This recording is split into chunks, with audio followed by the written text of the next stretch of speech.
आज रविवार होता मित्रांनो, बसलो होतो मंदिरात येऊन. निखिल सदगीरला आज काही कामं नव्हतं. मित्र म्हणे चला कुठेतरी फिरायला जाऊ. मग काय निघालो. फिरत फिरत आलो आपल्या रेस्ट हाऊस मित्र म्हणे चला आज रेस्ट हाऊसच्या वरती बसू. मग काय चढलो वरती. आम्ही आलो वरती कसं तरी, पण आजाला काही चढताच आहे ना वरती, त्याची हाईट छोटी आहे. कॉलेजचे पोरं आज त्यांना सुट्टी होती म्हणून मस्त क्रिकेट खेळत होते ग्राउंडवर. त्यांना काय झालं काय माहिती, ते गेले निघून. ते आजाचं पण ती तोंड पाहिलं वाटतं त्यांनी.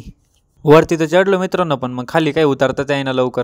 तिथून उतरलो मित्रांनो कसं तरी खाली. आलो घरी. मग कालचा दिवस लय भारी गेला मित्रांनो, एकदम भारी ऊन पडेल होतं. आज सकाळपासून पाऊस चालू होता. कुठं जाता येईना आज. म्हटलं चला मंदिरात तरी जाऊ. मग मंदिरात आलो मित्रांनो. अजय दादा मस्त डान्स शिकवत होता पोरांना.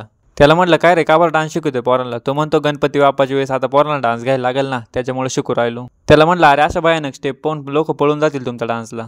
डान्स बिन्स पाहिला. म्हटलं चल कटाळा आला आता, राणाजो तरी जाऊ. राणाजो चाललो होतो मित्रांनो, पण पाऊस चालू होता. छत्री धरली वरती. मग काही निघालो. राणाजो आलो मित्रांनो. आपल्या आधीच रोहित आणि वैभव येऊन बसेल होती तिथं. रोहितच्या मोबाईलचा पार डिस्प्ले काढायला मित्रांनो, तरी त्याचा मोबाईल चालवतोय. पबजीसाठी काही करतील पोरं, पार मोबाईल फुटला तरी चालेल, पण मग पबजीच खेळतील. पाऊस चालू होता मित्रांनो म्हणून लय गर्दी झाली आज राणाजो. थोड्या वेळ थांबलो तिथं. शुभम आला. शुभम म्हणलं चला आता पाऊस उघडलाय जाऊ ड्युटीला. रानात आलो मित्रांनो. मोरांची जोड मस्तपैकी बसली होती खांबावर निसर्गाचा आनंद घेत. चला मित्रांनो भेटू पुढच्या व्हिडिओत लवकरच. तोपर्यंत लाईक करा, कमेंट करा, शेअर करा आणि चला.